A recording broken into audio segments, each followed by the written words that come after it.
Je souhaiterais aujourd'hui partager avec vous un message intitulé « Pourquoi Jésus est-il venu sur cette terre ?» Le passage biblique d'aujourd'hui est tiré de Matthieu 1, 18 à 25. Lisons-les ensemble. Voici de quelle manière arriva la naissance de Jésus-Christ. Marie, sa mère, était fiancée à Joseph. Or, avant qu'ils aient habité ensemble, elle se trouva enceinte par l'action du Saint-Esprit. Joseph, son fiancé, qui était un homme juste et qui ne voulait pas l'exposer au déshonneur, se proposa de rompre secrètement avec elle. Comme il y pensait, un ange du Seigneur lui apparut dans un rêve et dit « Joseph, descendant de David, n'aie pas peur de prendre Marie pour femme. Car l'enfant qu'elle porte vient du Saint-Esprit. Elle mettra au monde un fils, et tu lui donneras le nom de Jésus, car c'est lui qui sauvera son peuple de ses péchés. » Tout cela arriva afin que s'accomplisse ce que le Seigneur avait annoncé par le prophète. La Vierge sera enceinte, elle mettra au monde un fils et on l'appellera Emmanuel, ce qui signifie Dieu avec nous. À son réveil, Joseph fit ce que l'ange du Seigneur lui avait ordonné et il prit sa femme chez lui. Mais il n'eut pas de relation conjugale avec elle jusqu'à ce qu'elle ait mis au monde un fils premier-né, auquel il donna le nom de Jésus.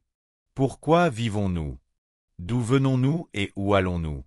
Qui a créé ce soleil éclatant qui brille dans le ciel, cette lune lumineuse et ces étoiles scintillantes? Et pourquoi le soleil, la lune et les étoiles existent-ils dans cet univers? Ces questions sont celles que nous nous posons tous au moins une ou deux fois dans notre vie. Cependant, avant la venue de notre Seigneur Jésus sur cette terre, personne n'était capable de répondre à ces questions de manière autoritaire. Mais il y a 2000 ans, lorsque Jésus, déposé dans une mangeoire à Bethléem, est venu au monde. Ces questions éternelles de l'humanité ont trouvé une réponse claire et définitive. Mes chers amis, Jésus-Christ, né de la Vierge Marie, n'était pas une personne ordinaire. Il était notre Sauveur, Dieu éternel venu sur terre revêtu d'un corps humain. C'est par ce Christ que nos destinées personnelles, celles des nations, ainsi que l'histoire et le destin de l'humanité ont été transformés, continuent de l'être aujourd'hui et le seront éternellement dans l'avenir. Pourquoi Jésus est-il venu? Premièrement, Jésus est venu sur cette terre comme la lumière. Peu importe l'obscurité, dès que la lumière brille, les ténèbres disparaissent et tout devient clair. Avant la venue de Jésus, l'humanité vivait dans une nuit sombre et obscure. En effet, personne ne pouvait expliquer pourquoi l'univers existait.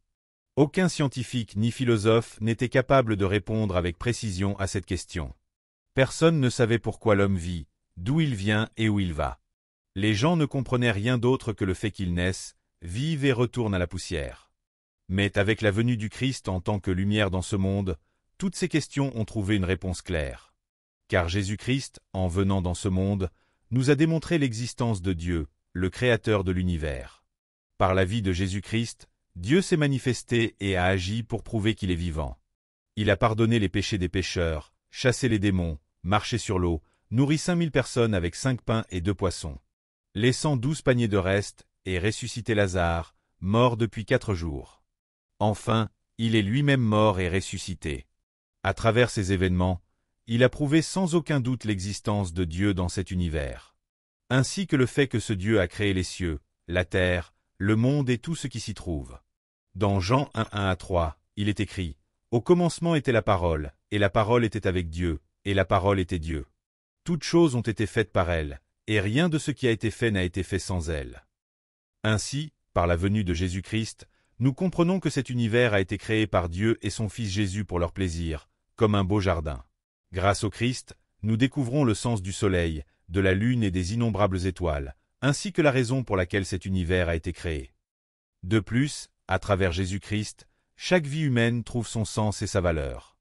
Nous avons appris que nous ne sommes pas des êtres venus par hasard, vivant sans but avant de retourner à la poussière. Nous sommes des créatures précieuses, créées à l'image et à la ressemblance de Dieu. Bien que nous ayons été rejetés en raison de notre rébellion et de notre péché, Dieu nous a tellement aimés qu'il a envoyé son Fils unique. Il a chargé Jésus de nos péchés, permettant ainsi à Jésus de mourir sur la croix, de voir son corps brisé et son sang couler pour expier nos fautes. Par lui, le chemin vers le royaume des cieux a été ouvert. Jésus-Christ révèle que Dieu appelle chaque personne pour la sauver. Nous offrons à tous d'hériter de ce magnifique jardin créé par Dieu et de vivre éternellement avec lui. Ainsi, nous avons compris que nous ne sommes pas des êtres venus par hasard. ni des êtres vivant éphémèrement avant de retourner à une poignée de poussière.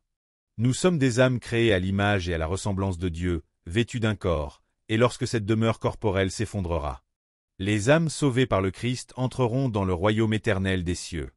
Là, elles hériteront de l'univers, jouiront de ce magnifique jardin et vivront éternellement avec Dieu. Cette vérité nous est rendue évidente dans nos cœurs grâce au Christ venu comme lumière. Ainsi, quiconque reçoit le Christ entre dans la lumière et peut connaître en détail cette vérité. Cependant, aujourd'hui encore, ceux qui ne reçoivent pas le Christ restent dans les ténèbres, incapables de trouver une réponse à toutes ces questions fondamentales de l'humanité. Deuxièmement, pourquoi Jésus est-il venu dans ce monde? Jésus est venu nous apporter le royaume des cieux.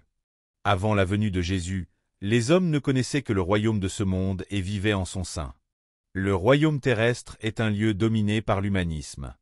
Les humains, centrés sur eux-mêmes, ne se préoccupaient que de ce qu'ils allaient manger, boire ou porter. Ils luttaient pour satisfaire leurs désirs sexuels et se battaient les uns contre les autres pour obtenir honneur et pouvoir. L'humanité vivait une existence où chacun s'opposait à tous. Ancrés dans le sensualisme, les humains ne possédaient rien d'autre que le monde perceptible à travers les yeux, les oreilles, le nez, le goût et le toucher. Ils étaient des êtres entraînés par le matérialisme, suivant les plaisirs de ce monde et vivant selon les inclinations de leur cœur. Les hommes n'avaient rien en dehors de ce monde. Ainsi, lorsqu'ils quittaient ce monde, ils perdaient tout. Cependant, avec la venue de Jésus dans ce monde à Noël, il nous a apporté un royaume céleste, différent du royaume terrestre, et nous l'a présenté. Jésus est venu nous révéler Dieu le Père. Il nous a également présenté le Saint-Esprit, notre consolateur. Auparavant, nous ne le savions pas, mais Dieu le Père, son Fils Jésus et le Saint-Esprit, le Dieu Trinitaire, sont entrés dans nos cœurs. Autrefois, nous n'en avions aucune idée, mais nous avons été introduits dans une famille spirituelle. Il nous a également donné la parole extraordinaire de Dieu. Autrefois ignorée, cette parole venue du ciel, depuis la Genèse, nous permet de découvrir un monde nouveau et de trouver une nourriture nouvelle pour nos âmes. Par le passé, nous vivions uniquement par nos propres moyens et méthodes humaines. Mais avec la venue de Jésus, il nous a ouvert le chemin pour nous appuyer sur la puissance du royaume céleste, pour faire de Dieu la source de notre vie et pour vivre par la foi. Ainsi, le Seigneur est venu et a largement ouvert devant nous le monde spirituel qui nous manquait. Il nous a montré ce qu'est vraiment l'être humain, une âme avec un esprit vivant dans un corps physique. Si le corps appartient au monde terrestre, notre être intérieur doit appartenir au royaume céleste. Ainsi, par la venue du Christ, nous sommes appelés à vivre dans deux mondes. Nous appartenons au monde physique à travers notre corps. Mais le royaume céleste est entré en nous, et nous sommes désormais capables de vivre en communion avec le royaume spirituel des cieux. Ainsi, même si le monde physique auquel appartient notre corps vieillit chaque jour, le royaume céleste en nous est renouvelé jour après jour. Et au jour où le Seigneur reviendra, notre être intérieur entrera dans le monde spirituel éternel avec le Christ, car il nous a ouvert ce chemin. C'est pour cela que Jésus est venu. Troisièmement, Jésus est venu pour nous donner un nouveau fondement de vie. Avant la venue de Jésus, nous vivions tous en nous appuyant sur la sagesse, les connaissances, l'intelligence, les moyens et les méthodes humaines. Nous vivions en transpirant à la sueur de notre front. C'était notre base de vie. En tant que peuple de Corée, nous avons aussi fait de cette péninsule de 3000 lits notre terre d'accueil. Vous et moi avons également vécu en nous appuyant sur ce fondement. Mais avec la venue de Jésus, il nous a offert un nouveau fondement de vie. Ce nouveau fondement n'est autre que la croix, qui est devenue notre nouveau socle de vie. Notre Seigneur Jésus nous a introduits à la croix, et c'est là que s'est déployé notre nouveau monde de vie. À la croix se trouve un fondement où le pardon des péchés est accordé. À la croix, nous avons été réconciliés avec Dieu, et l'Esprit de Dieu est venu habiter en nous. Ainsi, nous avons pu appeler Dieu Père et vivre avec lui, le tout-puissant Créateur de l'univers. Puisque notre Père a créé les cieux et la terre, que pourrions-nous craindre en vivant avec lui? Il nous a révélé le Père comme le fondement de notre vie. Jésus a préparé pour nous un nouveau fondement de guérison à travers la croix. Mes amis, en vivant dans ce monde, nos cœurs et nos corps ont été brisés et déchirés par d'innombrables maladies. Mais au pied de la croix, dans le nouveau fondement de vie que Jésus a établi pour nous, il y a la guérison. Par l'œuvre miraculeuse de guérison du Dieu Tout-Puissant, nos cœurs sont restaurés et nos corps sont guéris. Au pied de la croix, le nouveau fondement de vie préparé par le Seigneur élimine la malédiction, fait disparaître les épines et les chardons, et fait descendre sur nous la bénédiction d'Abraham, nous offrant ainsi un fondement de vie où nous pouvons prospérer dans tous les aspects de notre existence. Le fondement de vie que Jésus a établi au pied de la croix abolit la mort et l'enfer, et nous apporte la gloire de la vie éternelle et de la résurrection. Mes amis, un nouveau fondement de vie nous a été donné. Un nombre incalculable de personnes vont à l'Église en criant « Seigneur, Seigneur ». Mais elles n'obtiennent pas ce nouveau fondement de vie que Dieu leur a offert, le laissant de côté. Les Israélites sont sortis d'Égypte, mais ils ont renoncé à la terre de Canaan où coule le lait et le miel, ce nouveau fondement de vie, et ont choisi de vivre dans le désert aride où le soleil brûle et où il n'y a aucune humidité. Pourquoi cela? Parce qu'ils ne savaient pas, parce qu'ils ne croyaient pas, et parce qu'ils étaient désobéissants. Ainsi, ils n'ont pas pu posséder le fondement de vie de Canaan, où coule le lait et le miel, que Dieu leur avait promis. Aujourd'hui encore, Dieu nous a accordé un nouveau fondement de vie au pied de la croix. Ce fondement est constitué de l'Évangile en 5 dimensions et de la bénédiction en 3 parties. Nous devons le comprendre. Nous devons y croire. Nous devons obéir et revendiquer ce qui nous a été offert. Nous ne pouvons pas être chassés de ce fondement de vie. Par la foi, nous devons prendre possession de ce fondement de vie que Jésus nous a donné et le faire nôtre. Quatrièmement, notre Seigneur Jésus est venu pour nous donner la sagesse, la connaissance et l'intelligence spirituelle. Avec la sagesse, la connaissance ou l'intelligence naturelle de l'homme né dans ce monde, il est impossible de comprendre les plans ou les œuvres de Dieu. Même si l'on entre à l'université, poursuit ses études jusqu'au niveau post-universitaire et obtient des diplômes de maîtrise ou de doctorat, on ne peut acquérir la connaissance spirituelle que Dieu a prévue et ordonnée. Cependant, en croyant en Jésus, le Saint-Esprit de Dieu vient en nous et nous donne la sagesse, la connaissance et l'intelligence spirituelle, nous permettant de comprendre ce qui est inaccessible à l'homme ordinaire. C'est pour cette raison que Jésus est venu. Avec la venue de notre Seigneur Jésus, nous avons pu, en vivant dans ce monde, discerner ce qui est vrai de ce qui est faux. Jésus a déclaré « Je suis le chemin, la vérité et la vie ». Accueillir Jésus-Christ, se tenir au centre de Jésus-Christ et suivre ses paroles, cela représente la vérité en tout lieu. Cela ne peut être trompé. Cependant, si nous ne nous tenons pas au centre de Jésus et faisons des choses contraires aux paroles de Jésus-Christ, alors, quoi que nous fassions, cela est mensonge et appartient au diable.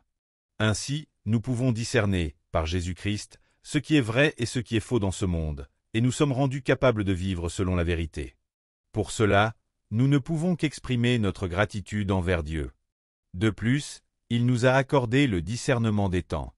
Dans 1 Thessaloniciens 5:3-5, il est écrit « Quand les hommes diront « paix et sécurité », alors une ruine soudaine les surprendra, comme les douleurs de l'enfantement surprennent la femme enceinte, et ils n'échapperont point. Mais vous, frères, vous n'êtes pas dans les ténèbres, pour que ce jour vous surprenne comme un voleur. Vous êtes tous des enfants de la lumière et des enfants du jour. Nous ne sommes point de la nuit ni des ténèbres. Aujourd'hui, le monde entier proclame la paix. Mikhaïl Gorbatchev de l'Union soviétique et le président américain Ronald Reagan ont signé un accord de désarmement des missiles et de démantèlement des ogives nucléaires, établissant une ambiance de paix à travers le monde. Toute l'Europe de l'Est se tourne vers la Corée, l'Union soviétique et la Chine se rapprochent de la Corée. Et l'année prochaine, des échanges directs avec la Corée du Nord devraient avoir lieu. Le monde entier est imprégné d'une atmosphère de paix. Ainsi, les gens du monde entier pensent qu'en entrant dans la fin du XX siècle et le XXI siècle, l'humanité pourra vivre en coexistence pacifique.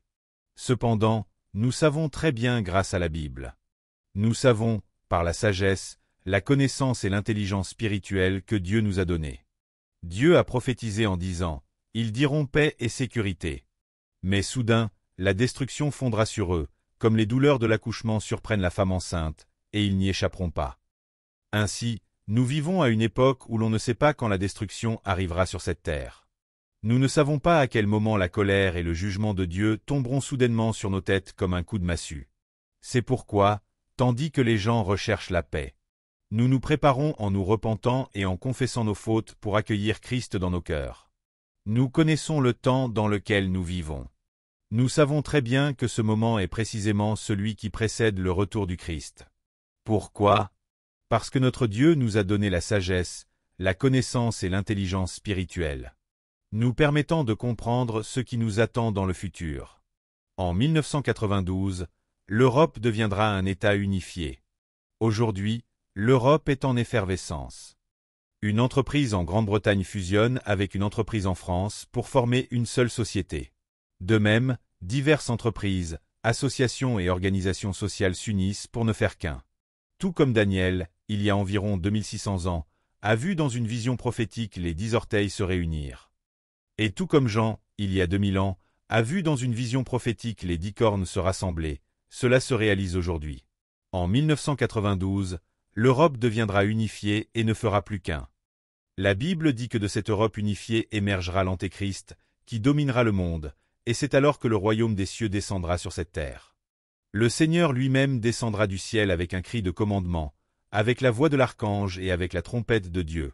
Et ceux qui sont morts en Christ ressusciteront en premier.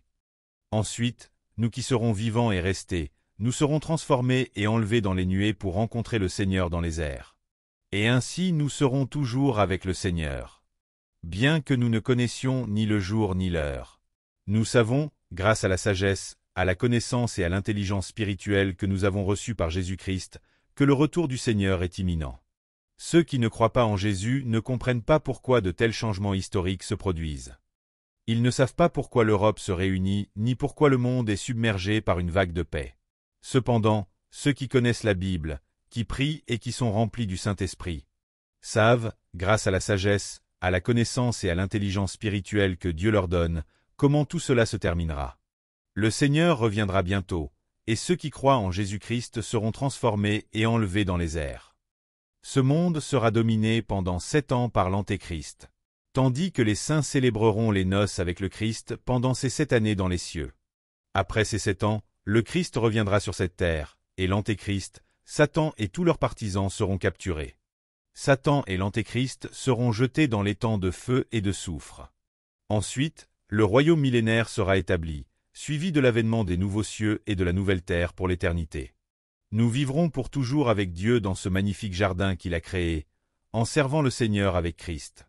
Voilà la bonne nouvelle que Dieu nous a donnée, et c'est pour accomplir cette œuvre que Jésus est venu sur cette terre. Cinquièmement, le Christ est venu sur cette terre pour nous donner une vie abondante. Depuis qu'Adam et Ève se sont opposés à Dieu et se sont éloignés de lui, ce monde est devenu un endroit stérile, un désert. Le diable est venu pour voler, tuer et détruire continuellement. L'humanité a créé une histoire remplie de conflits, de luttes et de sang. Des tragédies se sont déroulées partout. Cependant, Jésus est venu pour nous donner la vie et la vie en abondance. Le Seigneur est venu pour nous donner davantage de foi, d'espérance et d'amour. Notre Seigneur est venu pour nous accorder la justice par le Saint-Esprit, nous combler de paix et remplir nos cœurs de joie. Le Seigneur est venu pour nous donner une vie positive et active. Oui, notre Dieu est avec nous, et ainsi, pour ceux qui aiment Dieu, c'est-à-dire pour ceux qui sont appelés selon son dessein, toute chose concourt au bien. Par conséquent, nous remercions pour ce qui est bon, et pour ce qui ne semble pas bon, nous remercions également, car Dieu le transformera en bien. C'est pourquoi nous nous réjouissons toujours en Dieu. Nous prions sans cesse et nous rendons grâce en toutes choses afin de jouir de la vie abondante en Christ. Le Seigneur nous a présenté un Dieu bon. En s'appuyant sur ce Dieu bon, nous recevons la vie et la recevons en abondance, afin de vivre une vie glorieuse. C'est pour nous permettre cela que le Seigneur est venu le jour de Noël. Sixièmement, notre Seigneur est venu sur cette terre pour nous emmener éternellement dans la maison de notre Père céleste. Nous ne marchons pas éternellement en tant qu'étrangers et voyageurs sur cette terre. Il n'est pas venu pour que nos pieds continuent à être blessés, déchirés comme des haillons en marchant sur des épines et des chardons. Notre Seigneur souhaite nous conduire, vous et moi, vers un monde glorieux et magnifique. Jésus a déclaré dans Jean 14, 1-3, « Que votre cœur ne se trouble point. Croyez en Dieu, et croyez en moi. Il y a plusieurs demeures dans la maison de mon Père. Si cela n'était pas, je vous l'aurais dit. Je vais vous préparer une place. Et, lorsque je m'en serai allé, et que je vous aurai préparé une place, je reviendrai, et je vous prendrai avec moi, afin que là où je suis vous y soyez aussi. » Le Seigneur a préparé une demeure glorieuse et magnifique pour vous et moi. C'est un monde sans larmes, sans inquiétude, sans gémissement, sans séparation, sans pleurs, sans douleur, sans faim, ni mort. Ce monde glorieux a été préparé par le Seigneur, et il reviendra une seconde fois sur terre pour vous y emmener, vous et moi. Jésus a dit, « Je suis le chemin, la vérité et la vie. Nul ne vient au Père que par moi. » On ne peut y accéder ni par la science humaine, ni par la connaissance, ni par la religion, ni par les rituels. Jésus est notre chemin. Celui qui accepte Jésus comme son sauveur est déjà sur ce chemin. Celui qui croit en Jésus est déjà entré sur ce chemin. Par Jésus-Christ, nous entrerons dans l'éternel royaume des cieux qui a été préparé pour nous. Ce jour est tout proche, il s'approche maintenant devant nos yeux. Peut-être que ce Noël sera le dernier Noël que nous passerons sur cette terre. Peut-être que le prochain Noël sera celui que nous célébrerons avec le Seigneur dans les cieux. 1 Thessaloniciens 4, 16-17 est sur le point de s'accomplir sous nos yeux. Car le Seigneur lui-même a un signal donné, à la voix d'un archange et au son de la trompette de Dieu. Descendra du ciel, et les morts en Christ ressusciteront premièrement. Ensuite, nous les vivants, qui serons restés, nous serons tous ensemble enlevés avec eux sur des nuées, à la rencontre du Seigneur dans les airs.